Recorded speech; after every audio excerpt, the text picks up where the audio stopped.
Hi friends, welcome back to my channel. ഇന്ന് നമ്മൾ special എന്ന് പറഞ്ഞാൽ അടിപൊളി സ്പെഷ്യലായിട്ടുള്ളൊരു റെസിപ്പിയാണ് കേട്ടോ. കാണുമ്പോൾ മനസ്സിലായല്ലോ അല്ലേ? അപ്പോൾ നമ്മൾ ഇന്ന് ചെയ്യാൻ പോകുന്നത് പൊരിച്ച കോഴി ബിരിയാണിയാണ് കേട്ടോ. അടിപൊളിയായിട്ട് വീട്ടിൽ തന്നെ നമുക്ക് മസാല റെഡിയാക്കി നമുക്ക് ചെയ്യാം. അതിനായിട്ട് 3 കഷ്ണം ഇതുപോലെ ചെറിയ പട്ട എടുത്തിട്ടുണ്ട്, 4 ഗ്രാമ്പു, പിന്നെ ബ്രിഞ്ചി ഇല 2 എടുത്തിട്ടുണ്ട്. പിന്നെ ഇത് വന്നിട്ട് ബ്ലാക്ക് സ്റ്റോൺ ഫ്ലവർ എന്ന് പറയട്ടോ, അതായത് കൽപ്പാസി എന്നാണ്. അത് മലയാളത്തിൽ ഇനിയൊരു പേരുണ്ടോ എന്ന് എനിക്കറിയില്ല. ഈ ഒരു പേരാണ് എനിക്കറിയുന്നത് കേട്ടോ.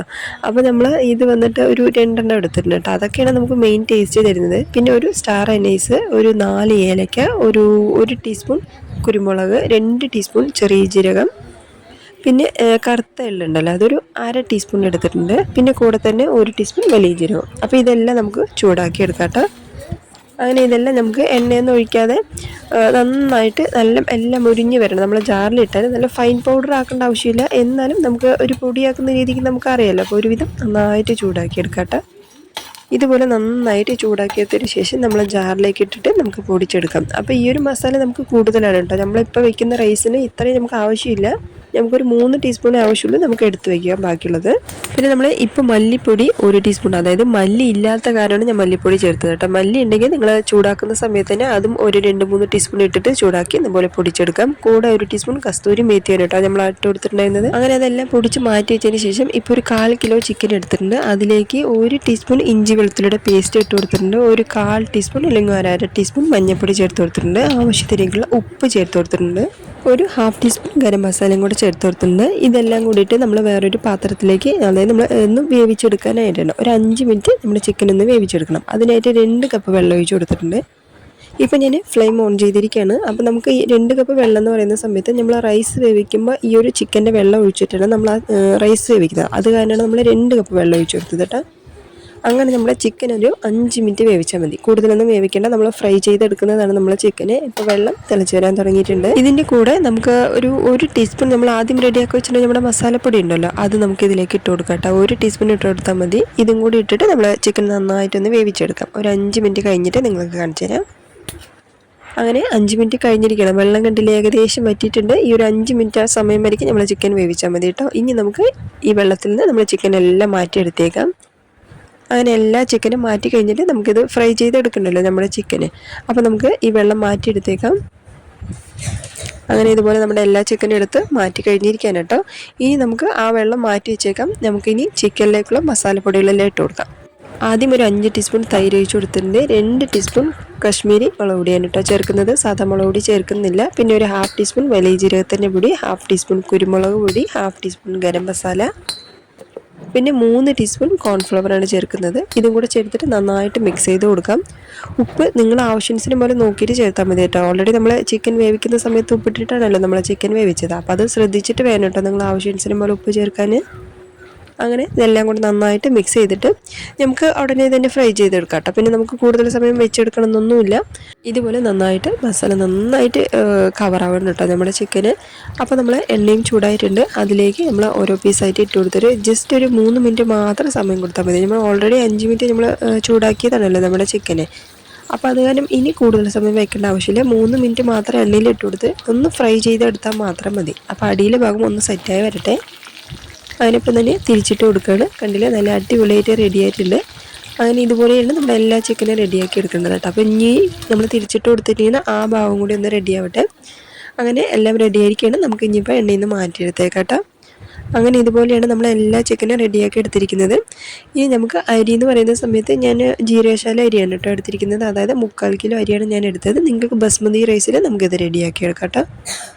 അപ്പം ഞാൻ ഒരു ഉരുളിയിലാണ് കേട്ടോ ഞാനിപ്പോൾ ഇന്ന് നമ്മുടെ റൈസ് വയ്ക്കുന്നത്.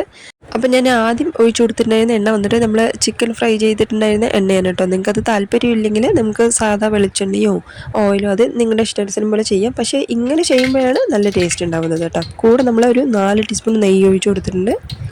പിന്നെ 2 കഷ്ണം പട്ട, ഒരു 3 ഏലക്ക, ഒരു 3 ഗ്രാമ്പു, ഒരു സ്റ്റാർ അനീസ്, പിന്നെ 2 മീഡിയം സൈസിലേക്കുള്ള ഉള്ളി. അപ്പോൾ നമ്മുടെ ഉള്ളിയുടെ വലിപ്പം കാണുന്ന സമയത്ത് തന്നെ മനസ്സിലാവും. അപ്പോൾ 2 ഉള്ളി ചെറിയ മീഡിയം സൈസിലേക്കുള്ള ഉള്ളി 2 ചേർത്ത് കൊടുത്താൽ മതി. ഇപ്പോൾ ഒരു 5 പച്ചമുളക്, അപ്പോൾ അതും കൂടെ ചേർത്തിട്ട് നമ്മൾ ഗീ റൈസൊക്കെ ഉണ്ടാക്കില്ല, അപ്പോൾ അതുപോലെ മാത്രം നമ്മുടെ ഉള്ളി വഴറ്റിയാൽ മതി. നന്നായിട്ടൊന്നും കളർ ചേഞ്ച് ആവേണ്ട ആവശ്യമില്ല. നന്നായിട്ടൊന്ന് വഴറ്റിയെടുത്താൽ മാത്രം മതി. അപ്പോൾ നന്നായിട്ട് വഴറ്റിയെടുക്കാം. നമ്മുടെ ഉള്ളി നന്നായിട്ട് വഴറ്റി വരട്ടെ. അങ്ങനെ ഏകദേശം ഒന്നായതിനു ശേഷമാണ് ഇപ്പോൾ ഇതിലേക്ക് നമ്മൾ എടുക്കുന്ന മല്ലിയില ഒരു കൈപ്പിടി നമ്മൾ മല്ലിയില എടുത്തിട്ടെങ്കിൽ അതിൻ്റെ പകുതി അളവിലേക്ക് നമ്മൾ പുതിന എടുത്താൽ മതി. അപ്പം ഞാൻ ഒരു കൈപ്പിടി എടുത്തിട്ടുണ്ടായിരുന്നു, അതിൻ്റെ പകുതി അളവിലേക്ക് നമ്മൾ പുതിനയെല്ലാം കൂടി ചേർത്ത് കൊടുത്തിട്ടുണ്ട്. ഇതെല്ലാം കൂടി ചേർത്തിട്ട് വീണ്ടും ഒന്ന് വഴറ്റിയെടുക്കാം. വീണ്ടും ഒന്ന് വഴറ്റിയതിന് ശേഷം പിന്നെ ഇതിലേക്ക് നമ്മൾ 2 ടീസ്പൂൺ ഇഞ്ചി വെളുത്തുള്ളിയുടെ പേസ്റ്റാണ് ഇട്ട് കൊടുക്കുന്നത്.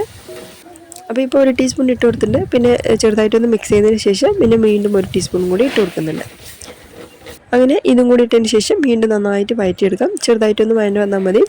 ഇപ്പോൾ കണ്ടില്ല, അപ്പോൾ ചെറുതായിട്ട് മാത്രമേ ഒന്ന് വഴറ്റിയിട്ടില്ല കേട്ടോ. എന്നിട്ട് നമ്മൾ ചിക്കൻ വേവിച്ചിട്ടുണ്ടായിരുന്ന വെള്ളം ഉണ്ടല്ലോ, അപ്പോൾ ആ വെള്ളം, അതായത് ഞാൻ എടുത്തിരിക്കുന്ന റൈസിൻ്റെ 1ന് 2 കപ്പ് വെള്ളം വരും. അതായത് 1 കപ്പ് അരിക്ക് 2 കപ്പ് വെള്ളം തന്നെ ഞാൻ ചേർത്തിട്ടുണ്ടായിരുന്നു കേട്ടോ. ചിലവർക്ക് 3/4 തന്നെ മതിയാവും. അപ്പം ഞാൻ എടുത്തിരിക്കുന്ന റൈസിൻ്റെ വേവ് എനിക്ക് അറിയുന്ന കാരണം ഞാൻ 2 കപ്പ് തന്നെ എടുത്തിട്ടുണ്ടായിരുന്നു. അതായത് 1 കപ്പ് വെള്ളം വന്നിട്ട് നമ്മൾ ചിക്കൻ വേവിച്ചത്, പിന്നെ 1 കപ്പ് സാധാ വെള്ളം അങ്ങനെ കൂടെ ചേർത്തതിന് ശേഷം 1/2 ടീസ്പൂൺ ഗരം മസാല, നമ്മൾ ഓൾറെഡി റെഡിയാക്കി വെച്ചിട്ടുണ്ട് മസാലപ്പൊടി ഉണ്ടല്ലോ, അതും കൂടെ ചേർത്തിട്ട് ആവശ്യത്തിലേക്കുള്ള ഉപ്പും കൂടെ ചേർത്തിട്ട് നമ്മുടെ അരി ഒരു അരമണിക്കൂർ ഞാൻ വെള്ളത്തിലിട്ട് വെച്ചിട്ട് നന്നായിട്ട് കഴുകിയിട്ട് വെള്ളം ഒട്ടും ഉണ്ടാവാത്ത രീതിക്കാണ് ഞാൻ, അതായത് വലിയ അരിപ്പിയിൽ നമ്മൾ അരി ഇട്ടിട്ട് നല്ല ക്ലീൻ ആക്കിയിട്ട് ശേഷമാണ് നമ്മൾ ഇതിലേക്ക് ഇട്ട് കൊടുക്കുന്നത്. അപ്പോഴാണ് നമുക്ക് കറക്റ്റായിട്ട് വേവ് വരുന്നത് കേട്ടോ. അങ്ങനെ നമ്മുടെ വെള്ളം നല്ല തിളച്ചിട്ട് നമ്മുടെ അരി ഇട്ട് കൊടുത്ത് നന്നായിട്ട് മിക്സ് ചെയ്ത് കൊടുക്കട്ടെ. പിന്നെ നമ്മൾ ശ്രദ്ധിക്കേണ്ടത്, നമ്മൾ ചിക്കൻ വേവിക്കുന്ന വെള്ളത്തിൽ ആവശ്യത്തിനുള്ള ഉപ്പുണ്ട്, അപ്പോൾ അത് നോക്കിയിട്ട് വേണം നിങ്ങൾ ഉപ്പ് ചേർത്ത് കൊടുക്കാൻ കേട്ടോ. അതും ഇടയിൽ നമ്മൾ ശ്രദ്ധിക്കണം. നമ്മൾ സാധാരണ വെക്കുന്ന പോലെ പെട്ടെന്ന് ഉപ്പ് ഒരുപാട് ചേർത്തേണ്ട ആവശ്യമില്ല. ഇപ്പോൾ ഒരു പകുതി ചെറുനാരങ്ങ കൂടെ നമ്മൾ പിഴിഞ്ഞ് ഒഴിച്ച് കൊടുക്കുന്നുണ്ട് കേട്ടോ. അതും കൂടെ ഒഴിച്ചതിന് ശേഷം നന്നായിട്ട് മിക്സ് ചെയ്ത് കൊടുക്കാം. പിന്നെ നിങ്ങൾ ഉപ്പൊക്കെ നോക്കിയാൽ മതി കേട്ടോ. അതിൻ്റെ ആവശ്യത്തിന് പോലെ നിങ്ങൾ ഉപ്പ് ചേർത്ത് കൊടുത്താൽ മതി. അപ്പോൾ നല്ല തിളച്ച് വരട്ടെ. ഏകദേശം നല്ല തിളച്ച് വരാൻ തുടങ്ങിയിട്ടുണ്ട്. പക്ഷേ പകുതി അളവിലേക്ക് ഇനിയും നമുക്ക് വെള്ളമുണ്ട്. അപ്പം നമുക്ക് ഒന്നുകൂടി മൂടി വെച്ചിട്ട് നല്ല ഡ്രൈ ആയി കഴിഞ്ഞ ശേഷം നിങ്ങൾക്ക് കാണിച്ചു തരാം. അതായത് നമ്മൾ ദമ്മിലിടുമല്ലോ, അപ്പോൾ ആ സമയത്ത് നിങ്ങൾക്ക് കാണിച്ചു തരാം കേട്ടോ. അപ്പോൾ ഏകദേശം നല്ല ഡ്രൈ ആയിട്ടുണ്ട്, കണ്ടല്ലോ. നമുക്ക് ഇനി ദമ്മിലിടുന്നത്, അതായത് നമ്മൾ ഈ മിക്സ് ചെയ്യുന്ന സമയത്ത് ഈ ഒരു ലെവലിലേക്കാണ് നമുക്ക് വെള്ളം മതി കേട്ടോ. ഇനി ഈ നമ്മൾ ദമ്മിലിടുന്ന സമയത്ത് കറക്റ്റായിട്ടുണ്ടാവും. ആദ്യം വന്നിട്ട് നമുക്ക് റൈസ് ഒന്ന് ലെവൽ ചെയ്ത് കൊടുക്കാം. എല്ലാം ഇതുപോലെ കറക്റ്റായിട്ടൊന്ന് ലെവൽ ചെയ്ത് കൊടുത്തതിന് ശേഷം ഇതിൻ്റെ മുകളിലേക്ക് നമ്മൾ ഫ്രൈഡ് ഓണിയൻ ചേർക്കുന്നുണ്ട്. അതും കൂടെ ചേർത്തതിന് ശേഷം കാഷ്നട്ടും കിസ്മിസും കൂടെ നമ്മൾ നെയ്യിൽ വറുത്തിട്ട് അതും കൂടെ ചേർത്ത് കൊടുക്കുന്നുണ്ട്. അതും കൂടെ ചേർത്ത് കഴിഞ്ഞാൽ പിന്നെ നമ്മൾ ഫ്രൈ ചെയ്ത് വെച്ചിട്ട് നമ്മുടെ ചിക്കൻ ഉണ്ടല്ലോ, അത് ഇതിലേക്ക് നമ്മുടെ റൈസിലേക്ക് ഓരോന്നായിട്ട് ഉള്ളിലേക്കായിട്ട് വെച്ച് കൊടുക്കട്ടോ. ഒരുപാട് ഉള്ളിലാക്കണ്ട. ഞാനിപ്പോൾ കാണിച്ച രീതിയിലേക്ക് പകുതി അളവിലേക്ക് നമുക്ക് ഉള്ളിലാക്കി വെക്കുന്ന സമയത്ത് നമ്മുടെ ചിക്കൻ വന്നിട്ട് ഒരു സോഫ്റ്റ് ആൻഡ് ച്യൂസ് ചെയ്യാവുന്ന രീതിക്ക് നമുക്ക് വേണമെങ്കിൽ ഇതുപോലെ നമ്മൾ റെഡിയാക്കി എടുക്കണം കേട്ടോ. അങ്ങനെ ഇതുപോലെ എല്ലാം വെച്ച് കൊടുത്തതിന് ശേഷം നമ്മൾ ചിക്കൻ പൊരിച്ച എണ്ണ ഉണ്ടായിരുന്നില്ല, അത് നമ്മൾ മുകളിലേക്ക് ഒഴിച്ചു കൊടുക്കണം. അതിനുശേഷം നമ്മളൊരു 15 മിനിറ്റ് നമ്മൾ ഇതുപോലെ ഒരു പഴയ ദോശക്കല്ല് നല്ല ചൂടാക്കി അതിൻ്റെ മുകളിലേക്ക് ഇടികല്ലും കൂടെ വെച്ചിട്ട് ഒന്ന് സെറ്റ് ചെയ്തെടുത്താൽ അടിപൊളിയായിട്ടുള്ള ചിക്കൻ പൊരിച്ച ബിരിയാണി റെഡിയാണ് കേട്ടോ. ഈ മൂടി അങ്ങനെ തുറന്നാൽ ഒരു വാക്കുകളില്ല കേട്ടോ പറയാൻ. നല്ല ടേസ്റ്റാണ് കേട്ടോ. അപ്പോൾ ഇനി ഒരു സൺഡേ ഇതുപോലെ ഒരു റെസിപ്പി ഉണ്ടാക്കി നോക്കാം കേട്ടോ.